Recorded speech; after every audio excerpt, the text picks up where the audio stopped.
இஸ்லாமுடைய கொள்கைகள், கோட்பாடுகள், சட்டத்திட்டங்கள் அனைத்துமே அதை ஏற்றுக்கொண்ட மக்களுக்கு மறுமையில் மாத்திரமின்றி இந்த உலகத்திலேயும் நிறைய நன்மைகளை தருகின்றன. இந்த கொள்கை ஏற்றுக்கொண்ட மக்கள் மற்றவர்கள் அடையாத பல நன்மைகளை அடைந்து கொள்கிறார்கள் என்பதை ஒவ்வொன்றாக பார்த்து வருகிறோம்.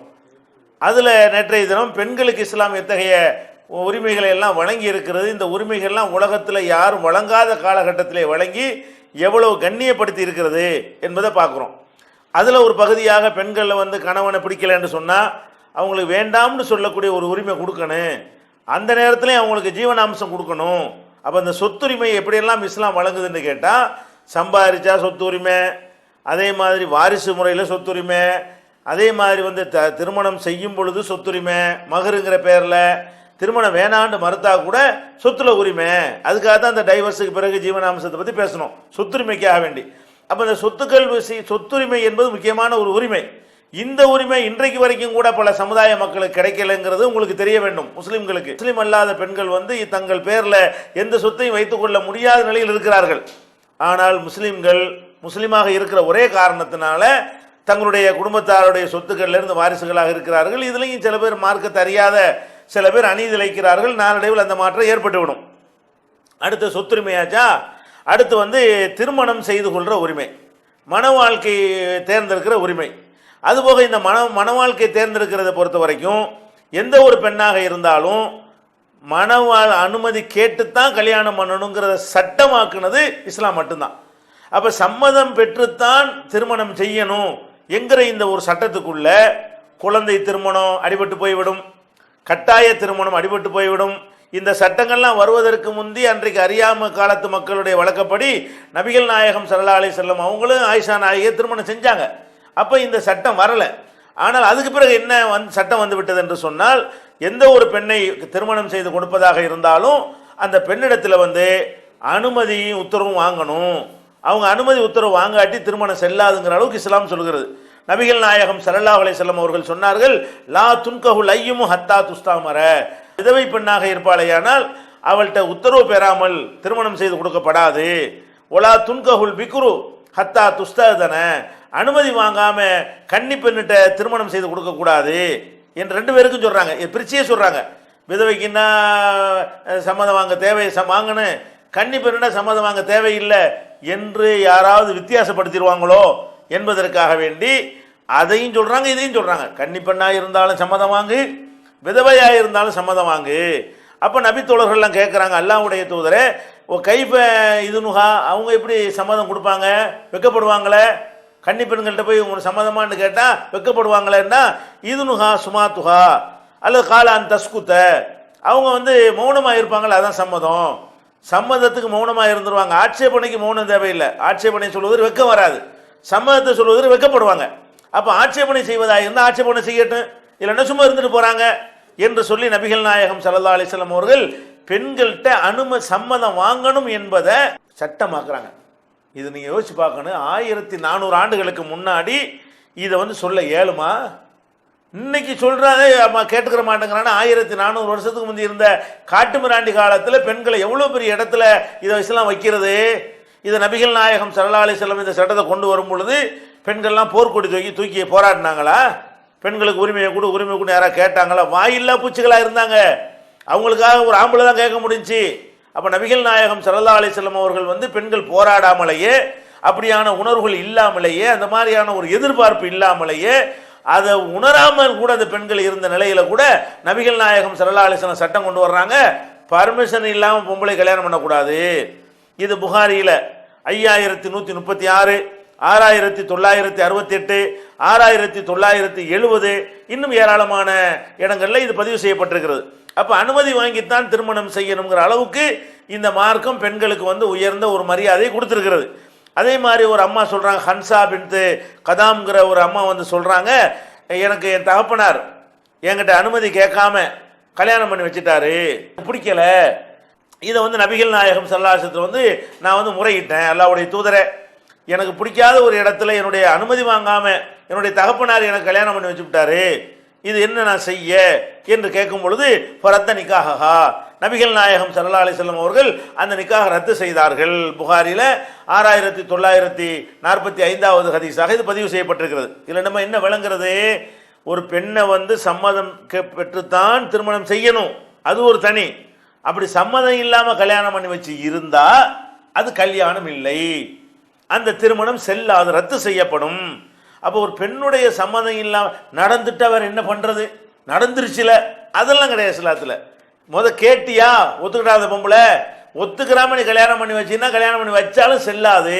அப்போ இஸ்லாமிய ஒரு அரசாங்கம் இருந்தாலும் இது நடக்கும், இஸ்லாமிய ஜமாத்துகளாக இருந்தாலும் நடத்த வேண்டும். என்ன நடத்தணும், சம்மதம் இல்லாமல் கல்யாணம் பண்ணி வைத்தது புகாராக வறுமையானால் அந்த பெண்ணை கேட்கணும், கல்யாணம் பண்ணி வச்சுட்டாங்கல்லம்மா, நீ அப்போ ஆட்சேபனை பண்ணி இருக்கணும், உனக்கு சட்டம் தெரியல, சரி ஆட்சேபனை பண்ணல, இப்போ ஆட்சேபனை பண்றியா வேணாங்கிறியா, இப்போ ரத்து பண்றோம் என்று என்ன செய்யணும், திருமணத்தை ரத்து செய்து வைக்கணும். சம்பந்தம் இல்லாமல் அந்த மாதிரி செஞ்சா ரத்து செய்யணுங்கிற அளவுக்கு இஸ்லாம் வந்து சம்மதத்துக்கு அவ்வளவு முக்கியத்துவம் கொடுக்கிறது. பெண்கள் வந்து அவங்களுக்கு உணர்வு இருக்கிறது, அவங்களுக்கு மனவாழ்வை தேர்ந்தெடுக்கக்கூடிய உரிமை இருக்கிறது. இதை வந்து இதுக்கு மேல உரிமை வந்து யார் கொடுத்தா, இன்னைக்கு கூட கொடுக்க முடியாத இஸ்லாம் கொடுத்து நீங்க அனுபவிச்சுட்டு இருக்கிறீங்களா இல்லையா? இவ்வளவு பெரிய கண்ணியத்தை உங்களுக்கு தந்திருக்கும் பொழுது உரிமை இல்லைன்னு அடுத்தவர்கள் சொல்வது உங்களை எந்த வகையிலையும் பாதிக்க தேவையில்லை. முஸ்லீம் பெண்கள் வந்து ரொம்ப நம்ம நெஞ்சு நிமிர்த்தி என்ன செய்யலாம், இதை வந்து பெருமையாக சொல்லிக் கொள்ளலாம். அதே மாதிரி அல்லாஹ் குர்ஆன்ல சொல்லி காட்டுகிறான், லா யஹில்லுலக்கும் அன் தரிசுன் நிசா கர்ஹா, கட்டாயப்படுத்தி பெண்களை நீங்கள் அடைவது உங்களுக்கு ஹலால் இல்லை. வலுக்கட்டாயமாக ஒரு பெண்ணை வந்து கல்யாணம் பண்றதுன்னு போனீங்கன்னு சொன்னா அது வந்து உங்களுக்கு ஹலால் இல்லை, அனுமதிக்கப்பட்டதாக இல்லை. சம்மதம் இல்லாமல் ஆம்பளைக்கு கட்டளை, எப்படி கட்டளை பாருங்க, எத்தனை கட்டளைன்னு பாருங்க. தகப்பனுக்கு கட்டளை போடுது, அனுமதி இல்லாம கல்யாணம் பண்ணி வைக்காதுன்னு. கல்யாணம் பண்ண ஒரு மாப்பிள்ளை கட்டளை போடுது, என்ன கட்டளை, டே உனக்கு ஹலால் ஹராமா செஞ்சிடாத, விபச்சாரம் பண்றது ஒண்ணுதான், வலுக்கட்டாயமாக ஒரு பெண்ணை கல்யாணம் பண்றது ஒண்ணுதான். கல்யாணத்துக்கு முந்தைய சம்மதம் ஒத்துக்கிட்டாளா அப்படின்னு கேட்குகிறது. லா யஹில்லுலக்கும், ஆண்களே, மனம் முடித்துக் கொள்ளக்கூடிய ஆண்களே, உங்களுக்கு ஹலால் கிடையாது. அன் தரிசுன் நிசா கர்ஹா, கட்டாயப்படுத்தி வந்து நீங்கள் வந்து பெண்களை திருமணம் செய்வது உங்களுக்கு அனுமதி கிடையாது என்று 4வது அத்தியாயத்தில் 19வது வசனத்தில் அல்லாஹ் சொல்லி காட்டுகிறான். அப்ப இந்த மாதிரியான ஒரு மன வாழ்க்கை உரிமை வந்து இதுக்கு மேல வேற என்ன உரிமை வேணும் பெண்களுக்கு? ஒன்று வாழக்கூடிய உரிமை. எல்லாரும் வந்து உசுரோட குழந்தையை கொல்லும் பொழுது இஸ்லாம் என்ன செய்யறது, வாழுகிற உரிமையை உறுதிப்படுத்துகிறது. எப்படி உறுதிப்படுத்துது, ஒய்தல் மௌஊதத்து சுயிலத் பிஐயி தம்பின் குத்திலத், உயிரோடு புதைக்கப்பட்டவர்கள் எல்லாம் விசாரிக்கப்படுவார்கள். என்ன பாவத்துக்கு உன்னை உங்க அப்பன் கொண்டான், என்ன பாவத்துக்கு உன்னை கருவிலே வச்சு உங்க ஆத்தா கொலை பண்ணா என்று மறுமை நாளில் விசாரிக்கப்படும் என்ற அச்ச உணர்வை ஊட்டி, உயிரோடு குழந்தைகளை கொல்லக்கூடாது, பெரிய பாவம், லா தக்துலு அவுலாதக்கும், உங்கள் பிள்ளைகளை நீங்களே கொன்று விடாதீர்கள் என்றெல்லாம் அறிவுரை சொல்லி, அப்ப பெண்களை கொல்லணுங்கிற அந்த உணர்வுகளை வந்து ஒழிச்சு கட்டுகிறது. அதே மாதிரி பெண்களை கல்யாணம் பண்ணி கொடுப்பது பெரிய சுமையாக போய்விடும் என்பதுதான் இதுக்கெல்லாம் காரணம் என்று இருந்தால், அந்த சுமையையும் நீக்கி நீ தாண்ட அவளுக்கு மகர் கொடுக்கணும், அவள்கிட்ட இதுக்கெல்லாம் நீ கேட்குற அப்படின்னு சொல்லி அதுதானே பெற்றோர் போய் கொள்றான். பெற்றோர்கள் பிள்ளையை கொள்வதற்கு பேசிக்கான காரணம் என்ன, ஆம்பளைன்னா ஈஸியாக கல்யாணம் பண்ணி கொடுத்துடலாம், பொம்பளை பிள்ளை பெற்று வளர்த்து அப்புறம் ஆளாக்கி கல்யாணம் பண்ணி கொடுக்கும்போது அவ்வளோ நகைக்கு நான் எங்கே போகிறது, டவுரிக்கு எங்கே போகிறது, கார் பங்களா கேட்பானே எங்கே போகிறது, இதெல்லாம் சரிப்பட்டு வருமானு தானே சொல்கிற. அதை இல்லைன்னு ஆக்கிவிட்டா, இந்த பொம்பளை பிள்ளையை பெற்றனால உனக்கு கஷ்டம் இல்லை, எவனோ ஒருத்தன் கட்டிக்கிட்டு கொண்டு போயிடுவான், அவன் செலவையெல்லாம் பார்த்துக்கிடுவான், அவன் நல்லபடியாக வச்சுக்கிடுவான், அவன் திருமணத்துக்கு முன்னாடி ஒரு தொகையை கொடுப்பான், ஏதாவது பிரச்சனை ஏற்பட்டால் கூட வாழ்க்கை செலவுக்கு அவன் கேரண்டி தருவான். அந்த மாதிரி எல்லா பொறுப்பையும் அங்கிட்டு சுமத்தி இருக்கடான்னு சொல்லும் பொழுது, அது நடைமுறைக்கு வரும் பொழுது ஏன் கொள்றான்? அப்ப பெண் குழந்தைகளை கொல்ற வாசலை இஸ்லாம் தடுத்து வாழ வைத்திருக்கிறது. அதுக்குரிய காரணங்களை எல்லாம் ஒழிச்சு இஸ்லாம் வாழ வைத்திருக்கிறது. அதுக்கடுத்து என்ன வேணும், சொத்து வேணும். சொத்துரிமை இஸ்லாம் வந்து பல முனைகள்லையும் வழங்கி அது பண்ணுகிறது. அடுத்து என்ன வேணும், திருமண வாழ்வை தேர்ந்தெடுக்கக்கூடிய உரிமை. அப்ப மன வாழ்க்கையை தேர்ந்தெடுக்கிற ஆம்பளைக்கு மட்டும் கிடையாது, பொம்பளைக்கு தான் இருக்கிறது. அதையும் இஸ்லாம் வந்து முழுசாக நிறைவாக ஒரு குறையும் இல்லாமல் அப்பளுக்கு இல்லாமல் அந்த அளவுக்கு இஸ்லாம் வந்து அதையும் வழங்கி விடுகிறது. அடுத்து என்ன, கல்யாணம் பண்ற உரிமை. நல்லா கவனிக்கணும், உரிமைன்னு கத்துறீங்க, இதான உரிமை. உங்களுக்கு வாழ்ற உரிமை இருக்குல்ல, பணம் சம்பாதிக்கிற சேர்க்கிற உரிமை இருக்குல்ல. அடுத்து என்ன, கல்யாணம் பண்ணக்கூடிய உரிமை இருக்கிறது. அடுத்து என்ன உரிமை, கல்யாணம் பண்ணியாச்சு, பண்ணின பிறகு கணவன் வந்து குடிகாரனா இருப்பான், செலவுக்கு கொடுக்காதவனாக இருப்பான், குடும்ப வாழ்க்கைக்கு தகுதி இல்லாதவனாக இருப்பான், எந்த வகையிலையும் அவருக்கு பொருத்தம் இல்லாதவனாக இருப்பான். அது கல்யாணத்துக்கு பிந்தி தான் தெரிய வரும். அந்த மாதிரி தெரிய வரும் பொழுது இது கணவன் கல்யாணம் கடமை, புல்லானாலும் புருஷன் அந்த சித்தாந்தத்தில் ஏன்னா காலில் விழுந்து கும்பிட்டு பழகிட்டாங்கன்னு அப்படி தானே தோணும். காலில் விழுந்து கடவுள் மாதிரி கும்பிட்டு பழகிட்டோம்னு சொன்னால் கடவுள்னு சொல்லி நினச்சிட்டேன்னு வைங்க, கடவுளாக இல்லாத போட்டு கடவுள் நினச்சாலே மாறுறான மனுஷன்.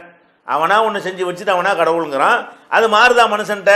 அவள் புருஷனை போட்டு கடவுள் கடவுள் கடவுள்னு மாற்றிட்டோம்னு சொன்னால் அவங்ககிட்ட என்ன குறைய கண்டாலும் என்ன செய்ய மாட்டாங்க, அது மாற மாட்டார்கள்.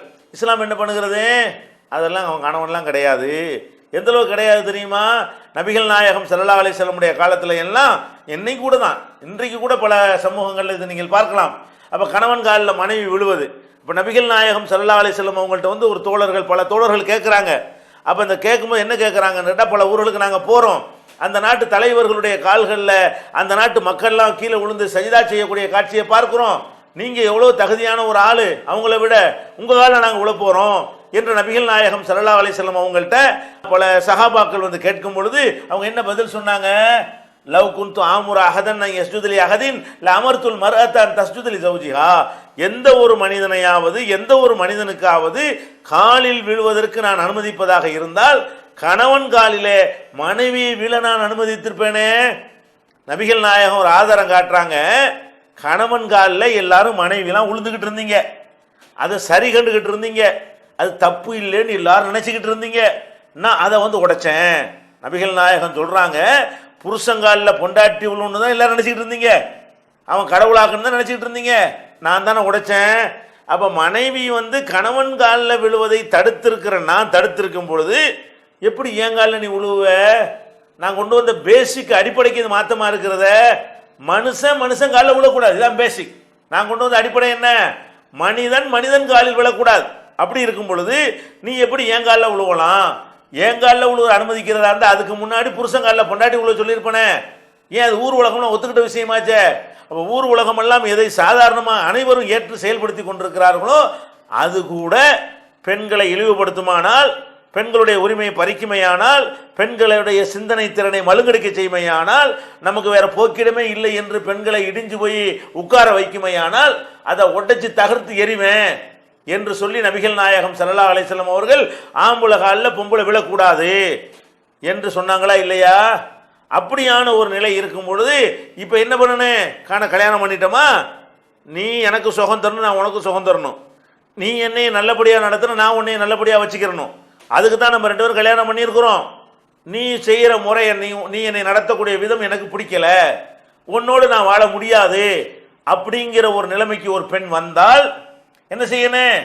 அவளுடைய உரிமையை நம்ம மீட்டு கொடுக்கணும். ஏன்? கல்யாணம் பண்ணுற சந்தோஷமாக வாழ்வதற்கு தானே. வாழ முடியலை, அவள் பின்னாடி அவள் மனைவிக்கு தான் தெரியும் ஏன் வாழ முடியலைன்னு. தோற்றத்தை வச்சுலாம் ஒன்று கண்டுபிடிக்க இயலாது.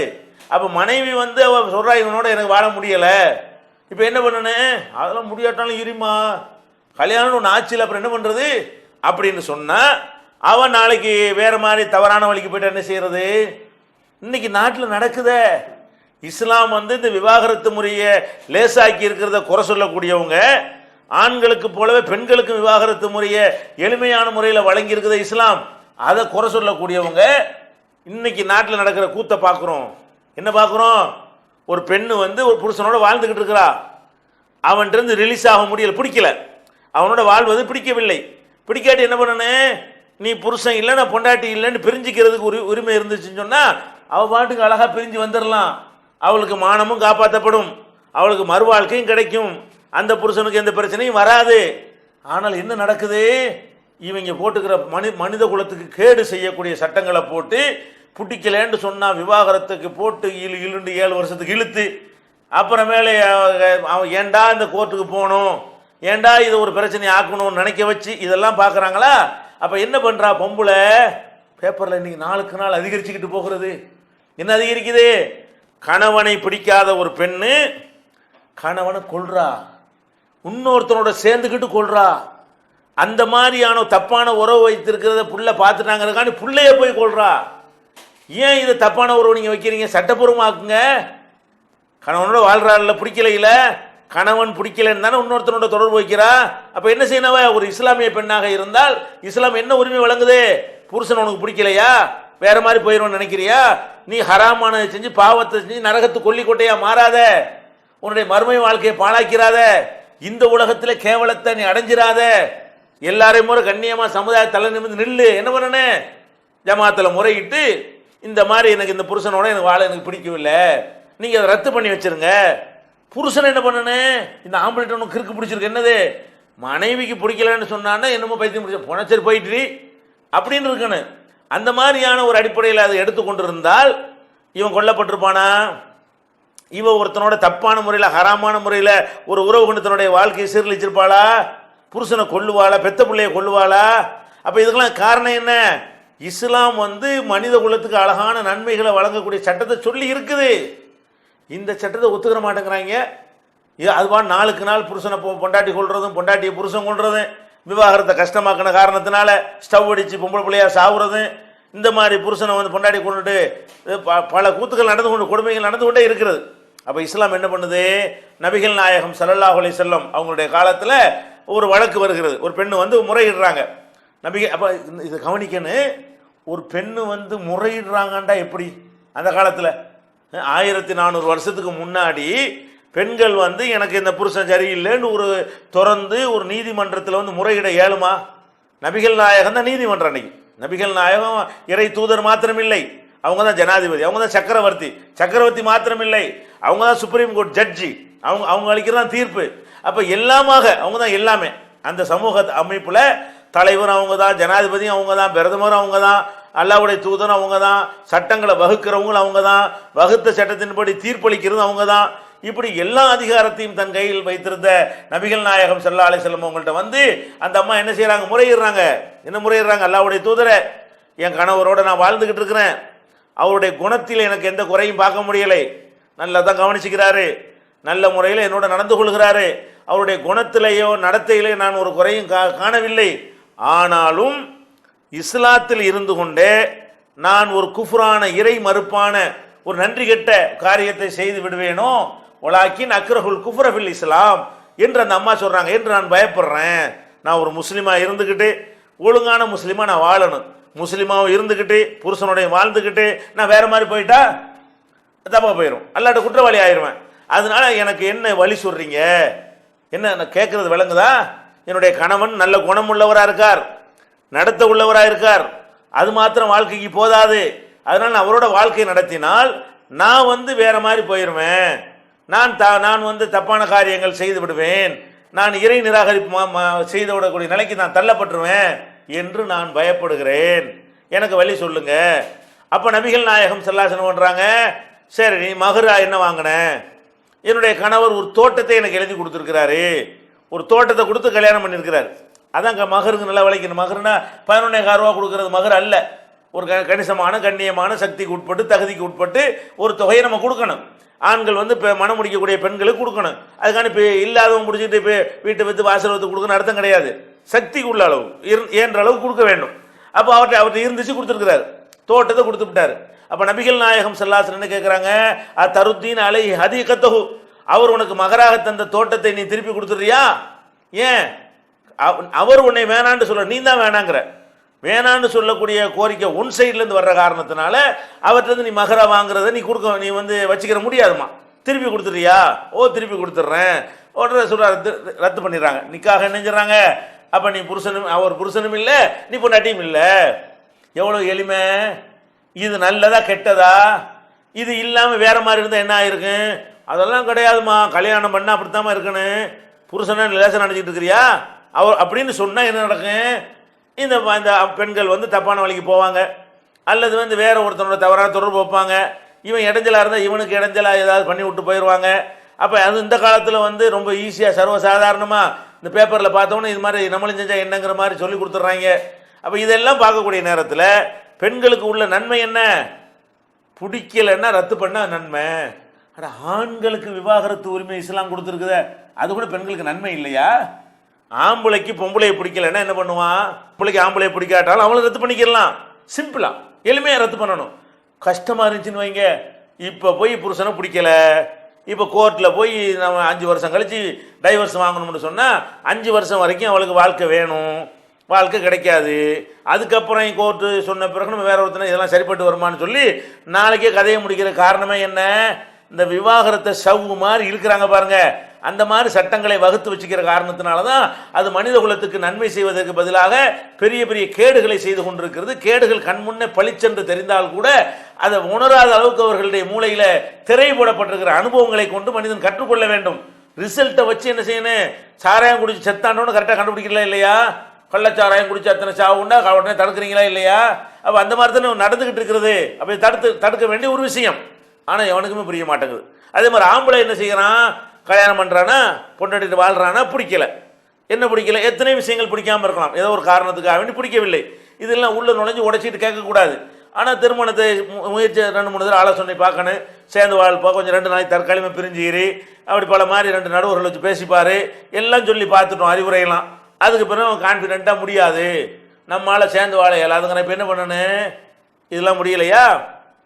இந்த முயற்சிலாம் செய்வதற்கு வருஷம்லாம் தேவையில்லை. ஒரு மாதம் 2 மாதத்தில் ஒரு சின்ன ஒரு சோதனை பண்ணி பார்க்குறோம். 4 பேர் வச்சு பேசி பார்க்குறோம். ஒரு 2 நாளைக்கு தற்காலிகமாக நீ தனியாக படுக்கையிலேருந்து பிரிஞ்சிக்கப்பா, அப்போ ஒருத்தர் அந்யோன்யத்தை உணர்வீங்கன்னு சொல்லி பார்க்குறோம். ஒன்றுக்கும் சரிப்பட்டு வரலையா? அவன் அதிலே நிற்கிறான். முடியாது, என்னால் வாழ முடியாதுங்கிறான். வேறு ஏதோ தப்பான செயலை கூட பார்த்துருப்பான், அதனை வெளியே சொல்ல வைக்கப்படுவான். வாழ முடியாங்கிறானா? சரி, வாழ முடியாதுன்னா இப்படி சேர்த்து வச்சோம்னா வாழ்வானா? சேர்த்து வலுக்கட்டாமல் அதெல்லாம் முடியாதுன்னா என்ன செய்வான்? பேருக்கு நீ பாட்டு பொண்டாட்டியர் நான் வெளியே போயிட்டு வரேன்னு போவான். நடந்துக்கிட்டு இருக்கிறது.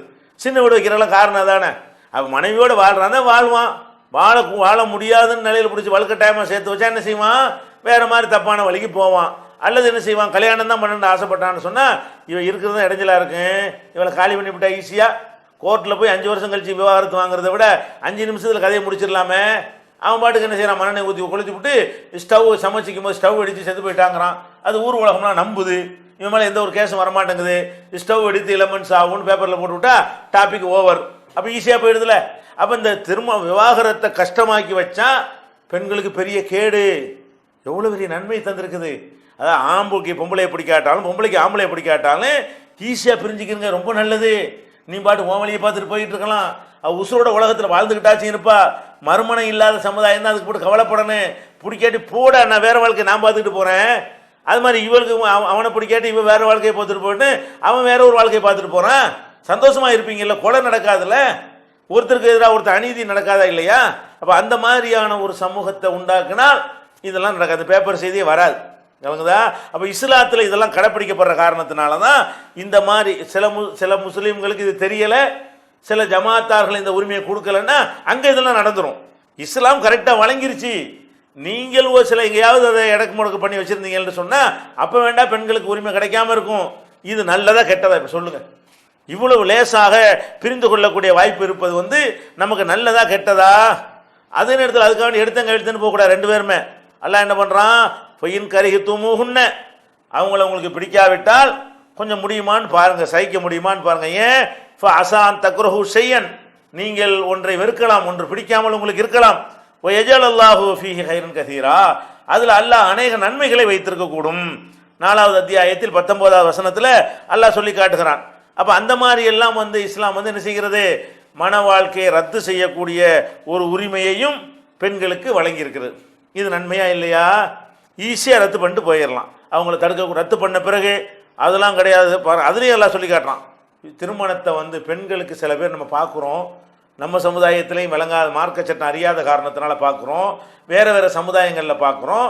பெண்ணுக்கு விவாகரத்து கொடுக்க மறுக்கிறான், முடியாதுன்றான், வாழவும் மாட்டேங்கிறான், ஒழுங்காக வச்சுக்கிறவும் மாட்டேங்கிறான், தேவையானது கொடுக்கவும் மாட்டேங்கிறான். இவன் பாட்டுக்கு வேறு மாதிரி தப்பான முறைகளில் இவனுடைய சந்தோஷத்தை அடைந்து கொள்கிறான். கேட்டால் அவளை பாருங்களேன், வாழ விடுவனான்னு பாருங்களேன். இவன் நோக்கம் என்ன? இவன் வாழ்வதற்காக அவளை பிடிச்சு வைக்கல. அவளுக்கு புருஷன் இவன் இருக்கிற வரைக்கும் அவன் வேற ஆளை கல்யாணம் பண்ண முடியுமா? வேற மாதிரி சந்தோஷமா அவளுக்கு இருக்க இயலுமா? விடுவனா பாருவேன், நீ பொண்டாட்டு உன்னை வச்சுக்கிட்டு உனக்கு ஒரு வாழ்க்கையும் தராம உன்னை என்ன பாடுபடுத்துனேன் அப்படின்லாம் சொல்கிறான். ஆனால் அல்லாஹ் என்ன செய்யறான்? அழகா சொல்கிறான். இதா தல்லக்தும் நிசா, பெண்களை நீங்கள் ஒரு தலாக்கு விவாகரத்து செஞ்சிட்டீங்கன்னு சொன்னால் பலகுன அஜலகுன்ன, அவங்க அந்த இதாவுடைய காலத்தை முடிச்சு விட்டார்களே, ஆனால் ஃபலா தாலுலுகுன்ன என்கிஹன அஸ்வாஜகுன்ன, அவங்க ஒரு கணவனை பார்த்து கல்யாணம் பண்ணிக்கிறதுக்கு நீங்கள் குறுக்க நிற்காதீங்க. இதா தராலோ பைனகும் பில் மாரூஃப், அவங்களுக்கு அழகான முறையில் பொருந்தி கொண்டார்களே, ஆனால் அது நீங்கள் தடையாக நிற்கக்கூடாது. உங்கள் மனைவியாக இருந்தால் கூட விவாகரத்து பண்ணி பிடிக்கலன்னு ஆயிடுச்சுல, பிடிக்காம எதுக்கு வச்சுக்கிட்டு இருக்கிற? பிடிக்காத ஆள் போய் வேற ஒரு ஆளை கல்யாணம் பண்ணால் அதை ஏன் கெடுத்து விடுறதுக்கு பார்க்குற? அந்த மாப்பிள்ளைட்டு இதுக்கு போட்டு விடுறதுக்கு பார்க்குற?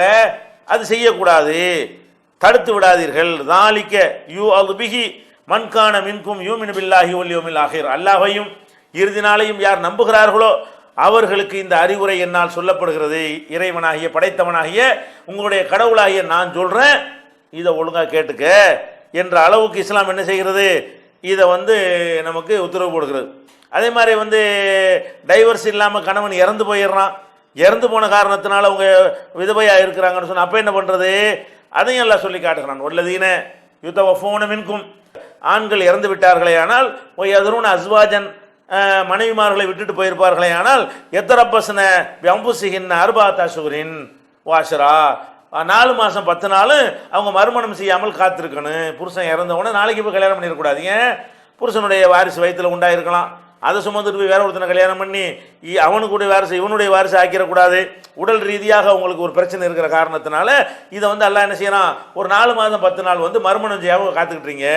நெக்ஸ்ட் மேரேஜ் பண்ணுறதா இருந்தால் உடனே பண்ணிடாதீங்க, ஒரு 4 மாதம் 10 நாள் வெயிட் பண்ணுங்க. ஒய்தா பலகுன்னு அஜலகுன்ன, அந்த டயத்தை அடைஞ்சிட்டாங்கன்னு சொன்னால் உடனே இப்போ மாமனார் மாமியார்லாம் சேர்ந்து என்ன பண்ணுவாங்க, அதெல்லாம் நீ கல்யாணம் பண்ணக்கூடாது, என் புள்ள மௌத்தா பண்ண நீ கல்யாணம் பண்ணிடுவியா. ஒய்தா பலகுன்னு அஜலகுன்ன, அவங்களுடைய அந்த 4 மாதம் 10 நாள் முடிஞ்சு விட்டுச்சுன்னா ஃபலா ஜுனாஹ அலைக்கும் ஃபீமா ஃபால்ன ஃபீ அன்ஃபுஸிஹின்ன பில் மஅரூஃப், தங்கள் விஷயமாக அவர்கள் நல்ல முடிவு எடுத்துக்கொண்டார்களே ஆனால் அதில் உங்களுக்கு ஒரு குற்றம் கிடையாது, அவங்களா எடுத்துகிட்டு போகிறாங்க, நீங்கள் எது குறுக்க நிற்கிறீங்க என்று அல்லாஹ் ரப்புல் ஆலமீன் 2வது அத்தியாயத்தில் 233வது வசனத்தை சொல்கிறான். இதெல்லாம் நீங்கள் ஒரு விஷயத்தை கவனத்தில் வச்சுக்கிட்டு இதை பார்க்கணும். இதெல்லாம் சொல்லப்பட்ட காலம் 1400 வருஷத்துக்கு முந்தி. நீங்கள் ஒரு 200 வருஷத்துக்கு முந்தி உலக வரலாற்றை படித்து பாருங்கள், பெண்கள் எப்படி இருந்தாங்கன்னு. ஒரு 300 வருஷத்துக்கு முந்தி பெண்கள் உலகத்தில் எப்படி நடத்தப்பட்டாங்கன்னு பாருங்கள். 400 வருஷத்துக்கு முந்தி பெண்கள் எப்படி நடத்தப்பட்டாங்கன்னு பாருங்க. வெறும் போக பொருள். பெண்கள் நடத்தப்பட்ட விதம் என்ன, ஆம்பளைக்கு சந்தோஷம் கொடுக்க வேண்டும், அவ்வளவுதான். அதனால தான் நினைஞ்சாங்க, ஆடல் ஊருக்கு ஊர் முக்கியமான இடத்துல அது தேவர்களுடைய ஒரு அடியார்கள்னு சொல்லி அவர்களை கொண்டாந்து வச்சு ஆட விட்டு பாட விட்டு ரசித்து பெரிய பெரிய மிராசுகள் தான் என்ன செய்வாங்க, இப்படிலாம் அனுபவிச்சுட்டு இருப்பாங்க. பெண்கள்னால் என்னது, அவங்க டான்ஸ் ஆடணும், அவர் மாதிரி நெளிஞ்சு கிழிஞ்சு ஒரு ட்ரெஸ்ஸை அடையணும், அதை பார்த்து எல்லாம் ரசிக்கணும்.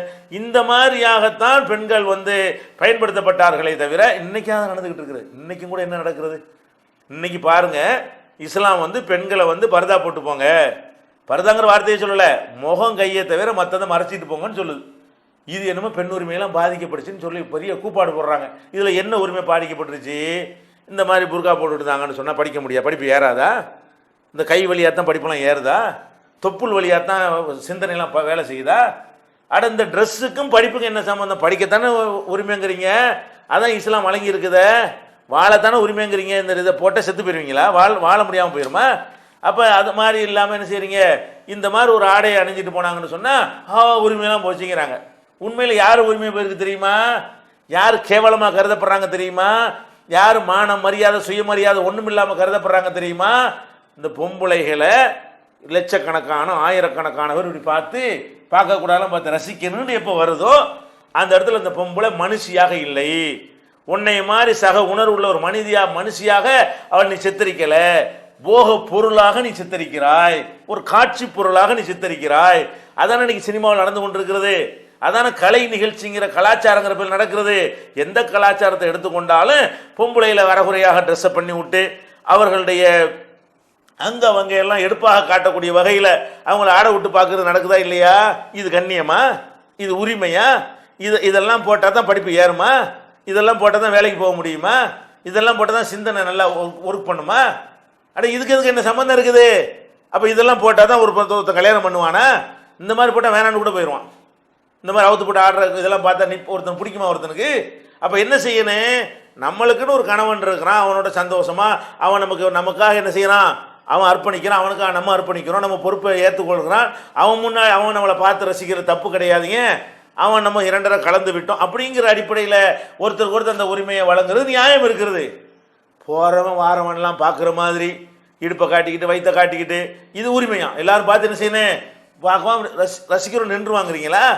ஒரு லிமிட்டுக்கு மேலே போனால் வேறு மாதிரி தாறுமாற என்ன செய்வான், வரம்பு மீறுவான். அந்த மாதிரி வரம்பு மீறுவதற்கெல்லாம் அவனை தள்ளக்கூடிய வகையில் எல்லாம் என்ன நடந்து கொண்டிருக்கிறது? இன்றைக்கு பெண்களுக்கு யூடிசிங்கிற பேரில் பலவிதமான கொடுமைகள் நடக்கிற காட்சியை பார்க்குறீங்க. இதெல்லாம் வராமல் கண்ணியமாக ஒரு பெண்கள் போகிறாங்களா, முகம் தெரியுதா, ட்ரெஸ் பண்ணுறாங்களா, இதெல்லாம் பார்க்கணும். இஸ்லாம் என்ன செய்யுது, இந்த மாதிரி பெண்களை கை தெரியுதா, வேற எதுவுமே தெரியலையா? அப்போ ஒரு பெண்ணுண்டு அடையாளம் காணப்படுறாங்க. அவங்களுக்கு கொடுக்கல் வாங்கல் செய்வதற்கோ படிப்பதற்கோ உலகத்தில் இயங்குவதற்கோ ஒரு விதமான இடைஞ்சலுமே இல்லை. நல்ல கண்ணியமாக இருக்கலாம். அதை விட்டுட்டு தொடைக்கு மேலே ட்ரெஸ்ஸை போட்டுவிட்டு, ஆம்பளை மட்டும் ஃபுல் பேண்ட் போடுவாரான், பொம்பளை மட்டும் என்ன செய்யணும் தொடை அளவுக்கு போட்டு விட்டு ஒரே பள்ளிக்கூடத்தில் படிக்க விட்றான். ஆம்பளைக்கு விட பொம்பளைக்கு ட்ரெஸ்ஸை கம்மியாக்கி படிக்க விட்றான். இந்த ஆம்பளை படிக்கிறானா பெண்களை வந்து போக பொருளை பார்க்குறானா? இந்த மாணவன் என்ன செய்யறான்? பொம்பளையில தன்னை மாதிரி சக ஒரு ஆளாக கருதாம அவங்கள வந்து பார்க்கக்கூடாத பார்த்து ரசிக்கிறதுல உன்னை டயத்தை போக்கி ஃபெயில் ஆகி போகிற காட்சியெல்லாம் பார்க்குறீங்க. இதுக்கு ஃபெயில் ஆகி போய் பொம்பளை மட்டும் அதிக மார்க் எடுக்கிறாங்கன்னா அதில் ஒரு சதிவில பின்னதானே காரணம். பொம்பளையில மார்க் எடுக்க வைக்கிற மாதிரி அவங்கள குறைச்ச ட்ரெஸ்ஸில் போட்டு விட்டு ஆம்பளை வந்து இவங்கள பார்க்க விட்டுவிட்டு இவங்க வாட்டுக்கு படிச்சுட்டு இருக்கிறதுனால தான் பெண்கள் வந்து அந்த மார்க் எடுக்க முடிகிறது. அப்போ எதுக்கு இந்த மாதிரிலாம் கூத்து? இதெல்லாம் கண்ணியமா? அப்போ கண்ணியமான முறையில் பெண்களை வெளியே போக சொல்லுகிறதுன்னு சொன்னால் அது பெண்கள் என்ன நினைக்கணும்? இது மாதிரி நம்ம எவ்வளோ அழகாக இருக்கிறோம், எவ்வளோ கண்ணியமாக இருக்கிறோம், நம்மளை வந்து ஒரு பொருள் மாதிரி ஆடு மாடு சந்தையில் விற்கிற மாதிரி வேணால் பார்க்க இயலுமா? ஒரு கவர்ச்சி பொருள் மாதிரி நம்மளை பார்க்க இயலுமா? நம்மளுடைய கணவனை தவிர வேறு யாராவது நம்மளை அந்த மாதிரி அணுக இயலுமா? அப்படிங்கிற மாதிரி ஒரு பெண்ணு நடந்து கொள்வது உரிமை பறிக்குமா? அப்போ நம்ம அதில் கூட உரிமை தான் உங்களுக்கு. இதுதான் உரிமை. உங்களை வந்து அந்த முகம் கையை சிலவர் முகத்தையும் மூடிட்டு போய் மாதிரி போகிறாங்க. அந்த மார்க்கத்தில் இல்லை. மார்க்கத்தில் எங்கேயும் முகத்தை மறைக்க சொல்லவே கிடையாது. அது பலவிதமான கேடுபாடுகளை தான் உலகத்தில் உண்டாக்கும். அதில் நன்மைகள் அதிகமாக கிடைக்காது. அப்போ அந்த மாதிரி இல்லாமல் முகம் கை தெரிகிற விதமாக வெளி உலகத்தில் நடமாடினால் இயங்கினால் அதில் பெண்களுக்கு நன்மையாக கேடான்னு யோசிச்சு பாருங்க. அநேக நன்மைகள். இதனால வந்து காம பார்வை தப்பிச்சுக்கிறீங்க. அவன் காமத்தில் வேற ஏதாவது தனியாக இருக்கும் உங்களை கொலை பண்ணுவது தப்பிச்சு கொள்கிறீர்கள். பலவிதமான ஆம்பளையுடைய மனசை கெடுக்கிறதுலேருந்து தப்பித்துக் கொள்வீர்கள். இப்படி நிறைய நன்மைகளை வந்து என்ன செய்கிறோம்? இதன் மூலமாக நம்ம அடைகிறோம். அப்போ இது வந்து பெண்களுக்கு இஸ்லாம் வழங்கி ஒரு பெரிய உரிமை இல்லையா? இப்படி உரிமை வழங்கி இருக்கிறது. இது வந்து ஒரு பெரிய நன்மை. இதெல்லாம் வேற ஒரு சமுதாய பெண்களுக்கு கிடைக்கவே இல்லை. சின்ன குழந்தைகளே சொல்லி கொடுக்கப்படவே இல்லை. இப்படி இருக்கிறத நம்ம கண்ணியம் இதை கூட சொல்லி கொடுத்து கூட வளர்க்கறதுக்கு முடியாத அளவுக்கு இருக்கிறாங்க. நமக்கு இயற்கையாக இயல்பாகவே என்ன வருகிறது? அந்த மாதிரியான ஒரு பண்பாடும் கலாச்சாரமும் நம்ம இடத்துல புகுந்து போய்விடுகிறது. இதை ஒன்று பார்க்குறோம். அதே மாதிரி வந்து மார்க்கத்தை அறிந்து கொள்வது, ஒரு மதத்தில் இருக்கிறோன்னு வைங்களேன், அந்த மதத்தை வந்து நம்ம பின்பற்ற உரிமை இருக்கணும்.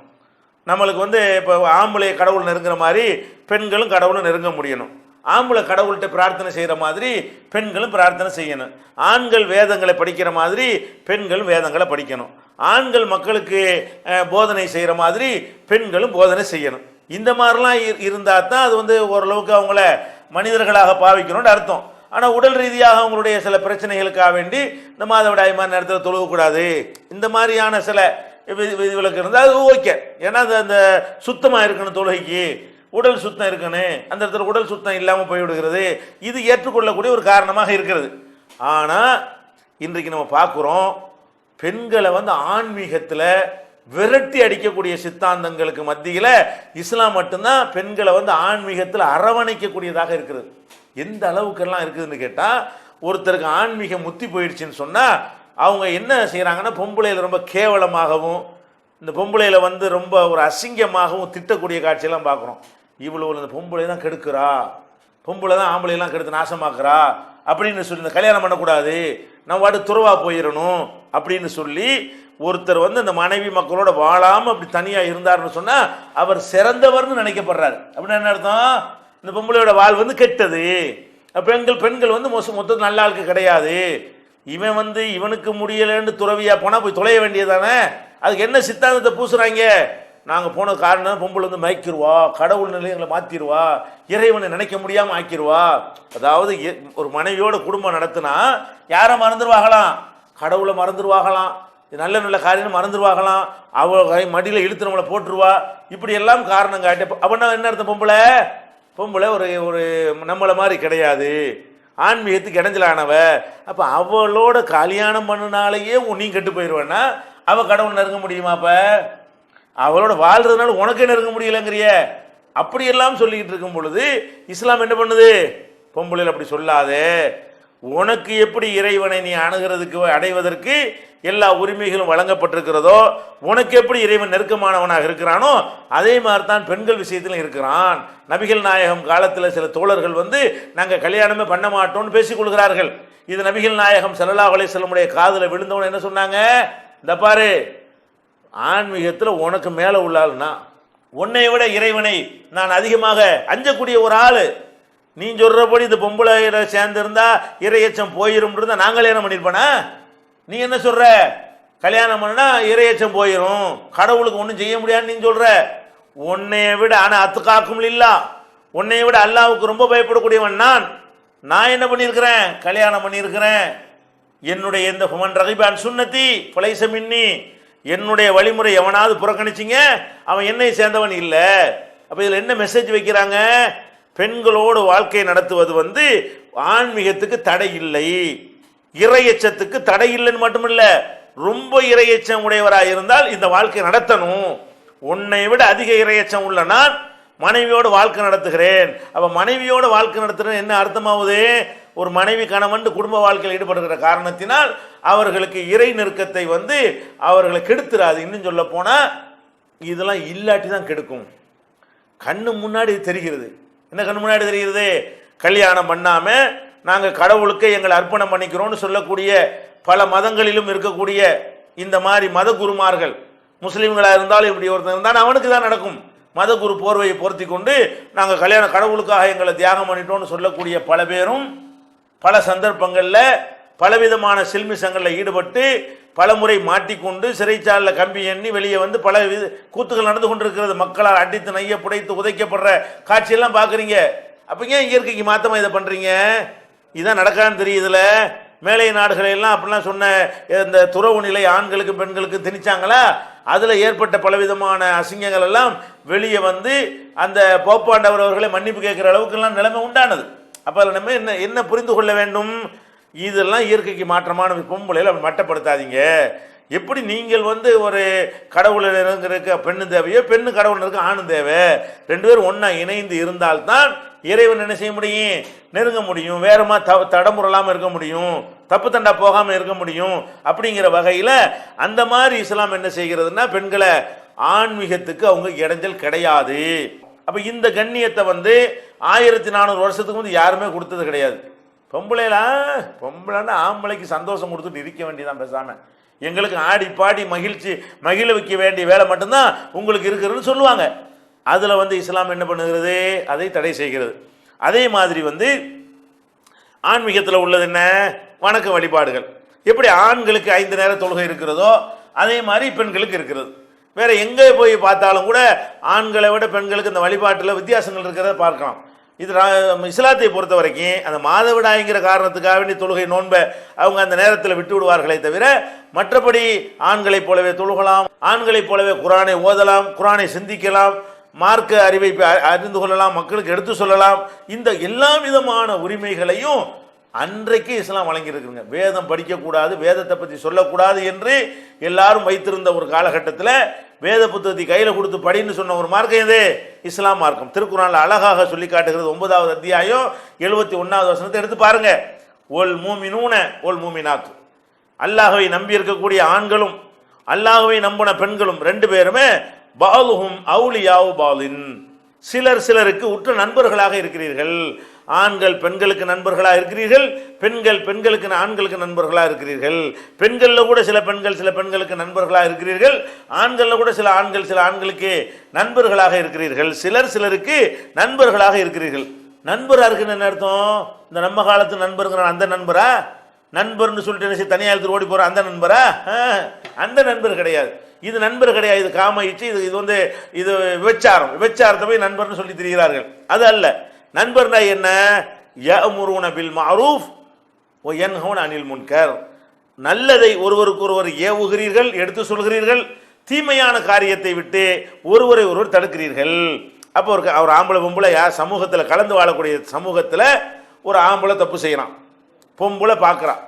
இந்த பொம்பளை போய் இந்தாப்பா இது மார்க்கத்தில் தப்பு என்று சொல்லலாம். இந்த மார்க்கத்தில் தான் சொல்லலாம். இஸ்லாத்தில் என்ன சொல்லலாம்?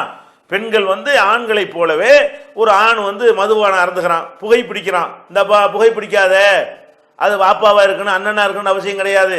எந்த ஒரு ஆம்பளை அந்த தப்பான காரியம் செஞ்சாலும் ஏப்பா அந்த கேடு செய்கிற காரியத்தெல்லாம் செய்கிறீங்க என்று இந்த தீமையான ஒரு காரியத்தை காணும் பொழுது அதை தடுக்கணும். இப்படி நண்பர்களாக இருந்தால் தடுப்பீர்களோ? ஒருத்தருக்கு ஒருத்தர் உற்ற நண்பர்களாக இருந்தால் எப்படி இந்த நண்பன் வந்து கிணத்துல விழ போகும்போது தடுப்பீங்களோ, சாக்கடையில் விழும்போது தடுப்பீர்களோ, அவன் கஷ்டப்படும் போது உதவுவீர்களோ, அந்த மாதிரி உள்ள நண்பர்களாக இருந்தால் நீங்கள் செய்ய வேண்டிய முதல் வேலை என்ன? நன்மையான காரியத்தை அவர்களுக்கு எடுத்து சொல்ல வேண்டும், தீமையான காரியத்திலிருந்து அவரை தடுக்கணும். அப்போ தொழுகை, நோன்பு, ஜக்காத்து, சதக்கா, ஹஜ்ஜி எல்லா விதமான வணக்கங்களும் ஆண்களுக்கும் கடமை, பெண்களுக்கும் கடமை என்கிற அளவுக்கு இந்த மார்க்கம் அவங்கள சமமான நிலையில் வைத்திருக்கிற காட்சியை பார்க்குறோம். இறைவனை அவர்கள் என்ன செய்யலாம்? நெருங்கலாம், இறைவனை வழிபடலாம். நபிகள் நாயகம் காலத்தில் பள்ளி வாசலுக்கே பெண்கள் வந்தாங்க. அந்த கண்ணியம் வேற எந்த சமுதாயம் அப்போலாம் வழங்க கிடையாது.